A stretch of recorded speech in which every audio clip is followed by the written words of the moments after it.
Terima kasih telah menonton video ini. Jangan lupa dukung channel kami dengan mengklik tombol subscribe, like, dan komen ya. Barakallahu fiikum. La ilaha illallah Muhammadun Rasulullah alaihi salatullah wa alihi wal ahibba. Assalamualaikum warahmatullahi wabarakatuh. Guys, balik lagi bareng saya Muhammad Taqiyuddin di channel saya. Kali ini saya ingin berbagi tentang hal yang cukup penting buat kita semua sebagai muslim. Tentu hari ini adalah hari yang terhitung beberapa hari lagi ke depan akan habis di masa 2021 dan kita akan berjumpa dengan 2022 insya Allah. Bagi seorang muslim ada beberapa hal yang harus dilakukan menjelang akhir tahun, yaitu muhasabah atau introspeksi diri atau mengevaluasi diri apa saja yang harus diperbaiki dalam hidupnya selama hidupnya. Miniatur amalan seorang muslim adalah sholat. Maka yang lebih tepat yang harus diperbaiki pertama kali oleh seorang muslim adalah sholatnya, tentu setelah syahadatnya ya guys. Nah, sebagaimana yang telah disabdakan oleh Rasulullah SAW bahwa awwalu ma yuhasabul abdi yaumal qiyamah as-salat. Pertama kali hal yang dihisab di hari kiamat nanti adalah salat dari seorang hamba. Maka dari itu kita akan mereview, kita akan mengevaluasi hal-hal yang mungkin sering dianggap sepele tapi cukup mengganggu. Saya tidak akan membahas sesuatu yang berat yang mungkin hanya pantas dibahas oleh para ulama saja, dikaji atau disampaikan oleh para ulama saja dan para asatid. Mungkin ini hal-hal yang sering kita jumpai tapi mungkin kita tidak sadar kalau itu ternyata mengganggu untuk teman-teman kita yang lain atau jamaah yang lain selama di masjid. Saya hari ini sedang berada di salah satu ruang staf masjid di Bekasi karena 10 tahun yang lalu alhamdulillah saya diberikan kesempatan untuk mengabdi di sini sebagai marbot guys. Jadi ada 7 hal penting, paling tidak ada 7 hal penting yang harus diperhatikan selama di masjid. Maka dari itu saya akan membahas insya Allah 7 hal penting yang sering diabaikan dan mengganggu jamaah yang lain saat kita sholat di masjid. Tapi sebelum saya bahas 7 hal itu apa aja, like dulu atau subscribe dulu atau share kemudian komen di bawah ini, kemudian bunyikan loncengnya agar saya tambah semangat lagi guys untuk membahas hal-hal yang tentu diperlukan oleh jamaah sekalian. Oke?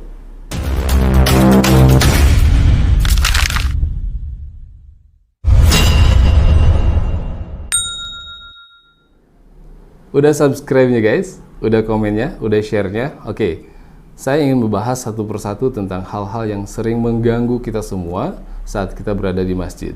Kita tahu, kualitas ibadah kita tidak seperti para sahabat radhiyallahu anhum. Kualitas salat kita tidak seperti para aulia Allah yang dunia ketika mengganggunya tidak mempengaruhi salatnya. Kita sering mendengar seorang sahabat yang ketika sholat kemudian beberapa panah menghujam dalam tubuhnya tapi dia tetap sholat dan tidak bergeming, terus melakukan sholat hingga selesai, hingga dia roboh, hingga darahnya bercucuran, dia tetap melakukan sholat. Kenapa? Karena memang hatinya telah terikat dengan akhirat, hatinya telah terikat dengan lezatnya beribadah kepada Allah. Kita tahu bahwa ada kisah yang menceritakan seorang aulia Allah yang ketika ruku kemudian sujud ataupun ketika berdiri sholat ada burung yang hinggap di dalam tubuhnya. Kenapa sampai hinggap seperti itu? Karena saking khusyuknya dia sholat. Diceritakan di kisah yang lain ada ular yang masuk di dalam bajunya, ke dalam kerahnya, kemudian keluar dari bawahnya dan dia tetap sholat, tidak melakukan apapun saking khusyuknya. Nah, Masya Allah, luar biasa kualitas ibadah para aulia Allah, para sahabat radhiyallahu anhum, para tabi'in, atba'ut tabi'in, dan orang-orang yang senantiasa diberikan keikhlasan dalam beribadah oleh Allah. Kita mungkin jauh dari mereka, tapi tetap kita harus menjaga hal-hal yang tentu kalau terjadi kita akan terganggu dan kurang semangatnya dalam melakukan sholat berjamaah di masjid. Yang pertama, yang sering kali mengganggu atau ya butuh kesabaran yang khusus sih sebenarnya, tapi sebaiknya tidak dilakukan oleh setiap jamaah yang datang ke masjid untuk melakukan sholat. La ilaha illallah Muhammadun Rasulullah alaihi salam. Yang pertama adalah menutupi jalan atau menutup jalan. Seringkali ketika kita selesai berwudu lalu berjalan ke masjid, ada orang yang benerin celananya karena sebelumnya dilipat mungkin ya. Ada orang yang benerin bajunya, tapi dia berhenti di tengah jalan sehingga orang yang di belakangnya ketutup, nggak bisa jalan guys, nutup jalan ya. Kayak ini sebenarnya nggak apa-apa, tapi nggak bagus juga karena hakut torik. Ada hak jalan yang harus dilalui oleh setiap orang yang berjalan di situ karena itu jalan umum. Itu salah satu contoh guys. Kemudian contoh yang kedua yang parah, ini mungkin lebih mengganggu lagi daripada yang pertama, adalah menutup jalan atau nutup pintu lebih tepatnya. Jadi di pintu masjid itu kadang-kadang orang tidak sadar atau tidak fokus kali ya membetulkan celananya yang habis dilinting karena selesai wudhu, tapi dia diem di depan pintu sehingga orang yang mau masuk itu terhalang. Guys, jangan sampai ini dilakukan walaupun sepele, tapi jangan sampai kita membuat orang dongkol. Orang ini nutup jalan, nggak lihat apa ada orang di belakangnya nggak bisa lewat. Ya guys, ini hal yang sering mengganggu walaupun sering dianggap sepele. Itu yang pertama. Yang kedua, La ilaha illallah Muhammadun Rasulullah alaihi salam. yang kedua, yang sering kali kita saksikan, masih banyak terjadi ya, ketika masuk masjid kemudian imam sudah takbiratul ihram, ataupun mungkin di antara jamaah-jamaah yang masih menunggu imam datang, ada yang sholat sunnah, ada yang sholat sunnah. Dan biasanya ini dilakukan ketika sholat tertentu seperti sholat subuh, yaitu kunci, melempar kunci. Kenapa sholat subuh? Karena mungkin ketika habis subuh setiap jamaah mengunci pintu pagarnya dulu agar aman ya rumahnya. Kalau siang mungkin jarang dikunci, tapi kapan aja sih bisa terjadi sebenarnya. Dan kunci itu tidak terikat dengan kunci rumah atau kunci pagar rumah. Bisa juga kunci itu termasuk kunci kendaraan. Nah, saat dia mau takbiratul ihram tentu dia lempar. Cering! Itu sangat mengganggu guys, apalagi ketika karpetnya digulung. Jadi nggak ada batas lagi, nggak ada yang nutupin, nggak ada peredam suara saat dia melempar kunci itu. Prang gitu, itu menjadikan pusat perhatian orang yang ada di dalam masjid. Apalagi ketika mau melakukan sholat berjamaah. Dan apalagi itu dilakukan ketika orang itu terlambat gitu. Kita udah sholat, Allahu Akbar, sudah setengah rakaat, tiba-tiba orang datang. Tiba-tiba orang datang, kemudian dilemparkan kuncinya, dan itu sangat mengganggu sekali. Nah, ini jangan sampai dilakukan ya guys, karena akan sangat mengganggu jamaah yang lain. La ilaha illallah Muhammadun Rasulullah alaihi salam. Yang ketiga, saat kita sholat, tentu yang kita butuhkan adalah kehusyuan. Di antara yang menyebabkan kehusyuan untuk kita ini adalah ketentraman ya, ketenangan seperti tadi, tidak ada suara-suara yang membuat atau yang mencuri perhatian kita. Yang kedua, aroma. Jadi ada aroma mulut. Mohon maaf mungkin bagi teman-teman yang menyukai kuliner-kuliner yang tradisional seperti pete atau jengkol, sebaiknya gosok gigi dulu ya sebelum sholat. Jangan sampai ketika kita sholat kemudian dia sholat, apalagi sholatnya sholat subuh. Sholat subuh itu kan aromanya masih segar, udaranya masih segar. Kemudian mungkin orang masih bangun tidur, masih ada ngantuk-ngantuknya, sehingga kemungkinan dia nguap itu sangat besar. Kebayang nggak kalau di sebelah kita ada nguap, gitu, dan nggak ditutup, kemudian aromanya aroma pete, Masya Allah. Seperti apa sih buyarnya kehusyuan kita, konsentrasi kita saat kita sholat. Tentu ini sangat tidak baik. Entah itu aroma jengkol, entah itu aroma mulut yang karena kita bangun tidur, ataupun aroma-aroma lain yang harusnya kita jaga ya. Jangan sampai kita mengeluarkan aroma-aroma yang tidak sedap dari mulut kita. Karena Ini berkaitan dengan hak orang-orang yang ada di sekitar kita, kanan kiri kita. Mereka membeli hak untuk mendapatkan kenyamanan, baik kenyamanan dari suara bising atau kenyamanan dari aroma-aroma yang tidak sedap. Aroma mulut. Ini yang ketiga. La ilaha illallah Muhammadun Rasulullah alaihi sallam. Yang keempat adalah aroma parfum. Kadang-kadang kita memilih parfum yang familiar hanya buat kita aja nyamannya gitu, tapi belum tentu orang lain nyaman. Saya nggak perlu sebutkan parfum apa, tapi seringkali mengganggu. Aduh, parfum apa sih ini gitu.